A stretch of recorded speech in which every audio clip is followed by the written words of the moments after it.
and welcome to my channel. For those of you who are new here, my name is Mary. I'm a mom of a 3-year-old girl named Audrey and we live in Germany. Today I want to talk about the kindergartens, nurseries, Tagesmutter in Germany in general. I want to share with you with my experience, with my knowledge, to give you some information that may be important for you or you're looking for that information. But before starting this video, I want to tell you that I'm just a simple mom and I'm just sharing with my knowledge with you.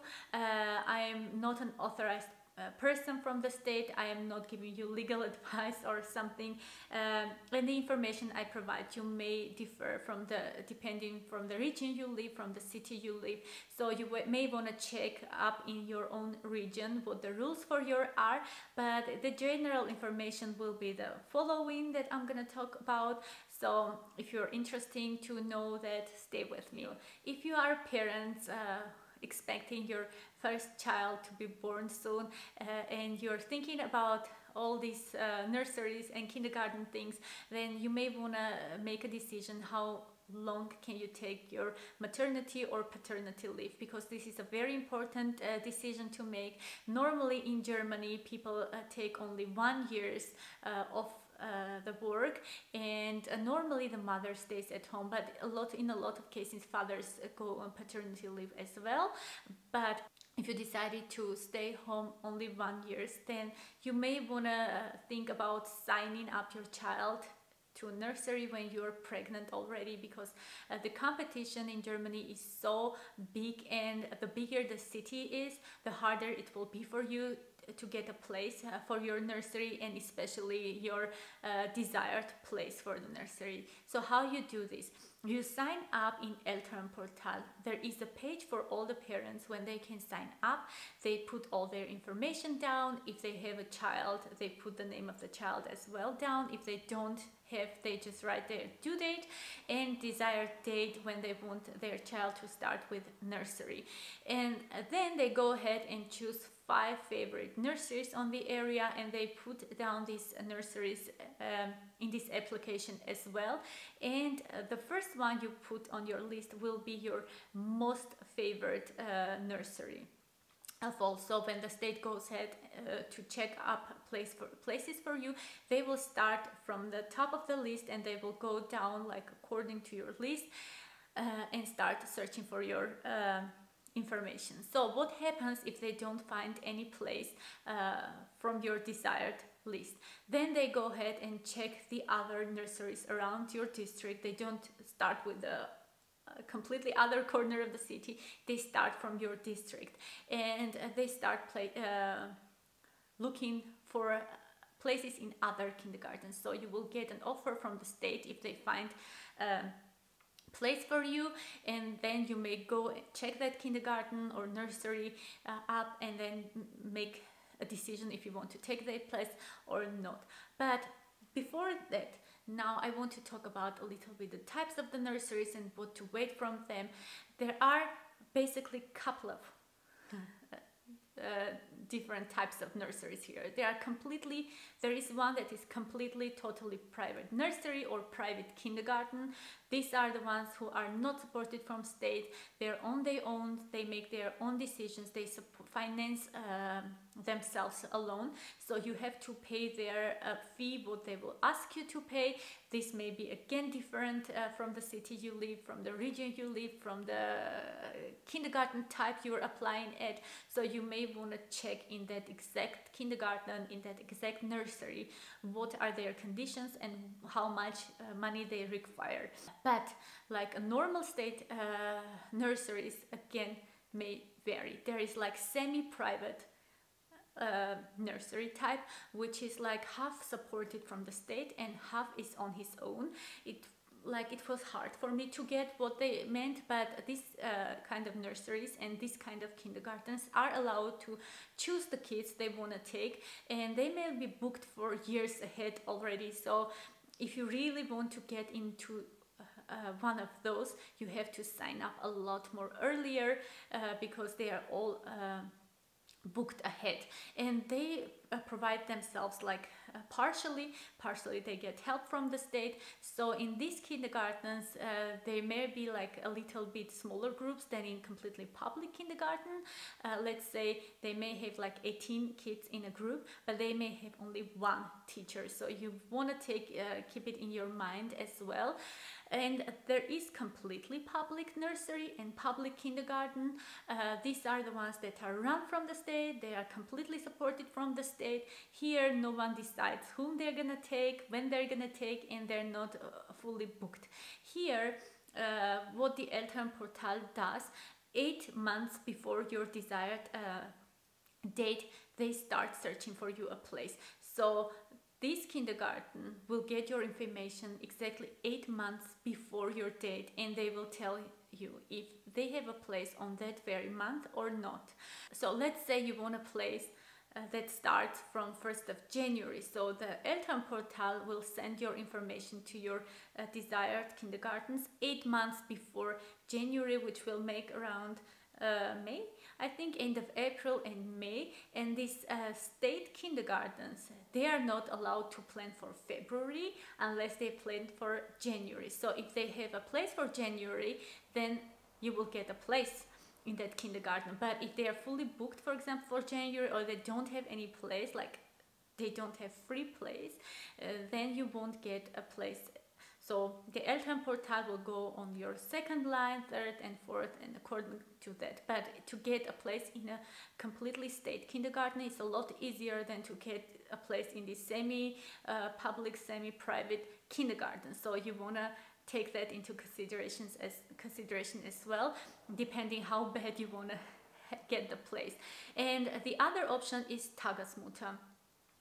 So what is Tagesmutter? Tagesmutter is an independent, not completely independent, but semi-independent person who provides a rented house, flat, or his own house, flat, to the kids, and this person is allowed to take only 5 kids.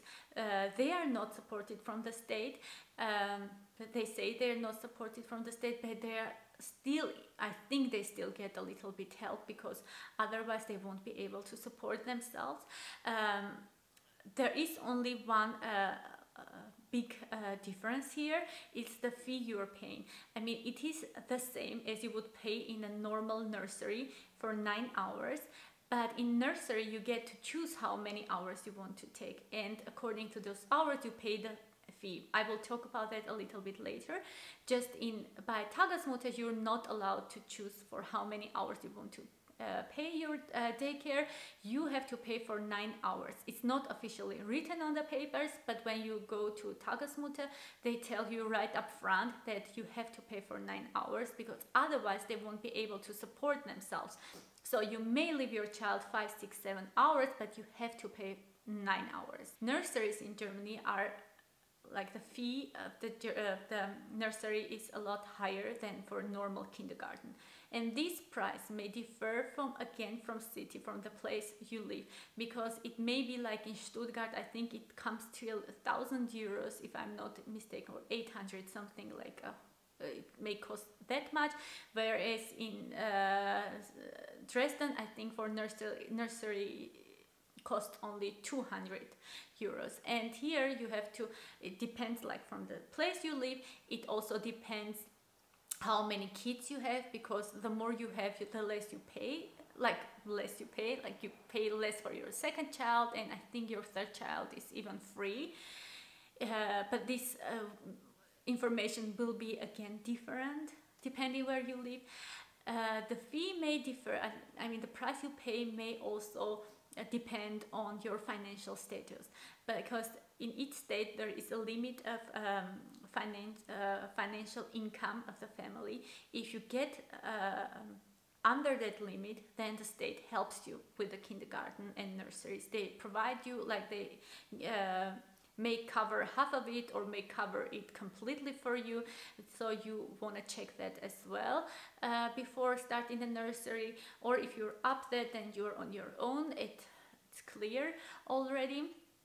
And the kindergartens normally cost less than nurseries.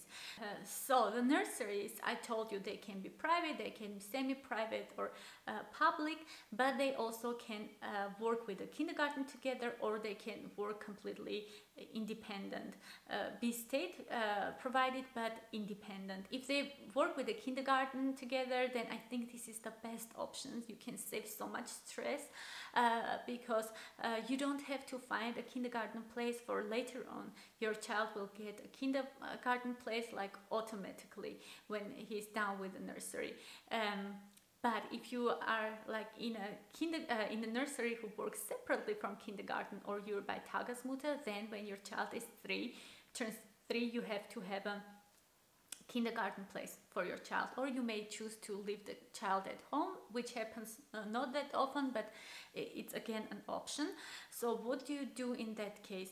In that case, you have to sign up again in the Elternportal, go check the kindergartens around your area, choose 5 favorite ones and fill out in the application. The things that you have to take into consideration while picking up kindergarten are the followings. For example, the concepts may vary. In Germany, you have thousands of concepts of kindergartens. You have like Montessori, you have Waldorf school concept, you have like free concept where the kids are allowed to move in the place like independently, freely all over the kindergarten. They may choose in a group they want to play. There are no age limitations, like not age separated groups there. They may choose if they want to play outside or inside. They may choose if they want to nap or they don't want to nap. A lot of things. Or you have like kindergartens who separate the groups according to the age. There are so many. There are kindergartens who are vegans, alternatives, I know, all different kinds. So you have to know what kind of kindergartens do you like, and search those kindergartens and write the names down in your list and let the state look for you for a place for you out. So what else do you want to see? You want to see what kind of food they are getting, because there are kindergartens who get like only vegan food, and of course if you're vegan you want to consider that kind of option. Or there are kindergartens who get catering, or they cook themselves, they have like or they grow the vegetables and fruits in the garden. You have organic, or you have all different options. We have personally the catering option, and I'm very satisfied with that, because I get like there is an internet page for that where I'm signed up, so I know exactly what Audrey got for that day.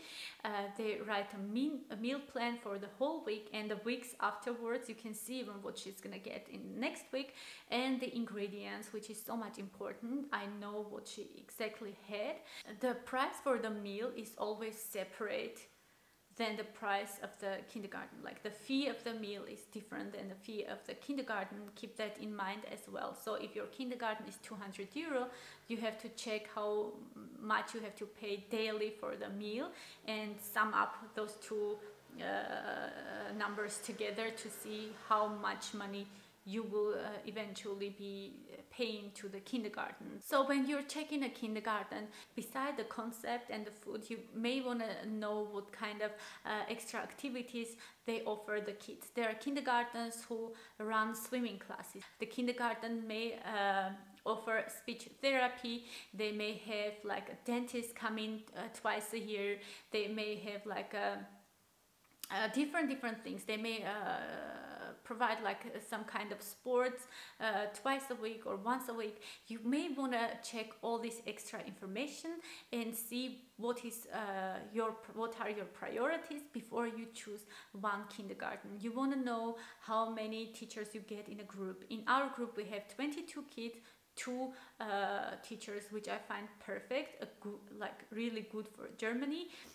11 kids for one teacher, because I think that is balanced and the teacher gets to do so much with your child and with kids. So I think I covered the most general information regarding to Tagesmutter nurseries and kindergartens in Germany. If I forgot something, please remind me in the comment section below, or if I made mistakes or you had another information, different information, please let me know as well. It will be interesting for me to read that. But before making any decisions, please check in your place, like in your region, how the rules are for you. Get the information according to your region and not from a YouTube video, of course. And I hope this was an information that helped you a little bit and gave you like general understanding how the things work here. So I hope this information was interesting for you and you enjoyed watching this video. Thank you so much for having patience and watching this video through. Give me thumbs up and subscribe to my channel if you haven't already, and I will see you in my next videos. Bye!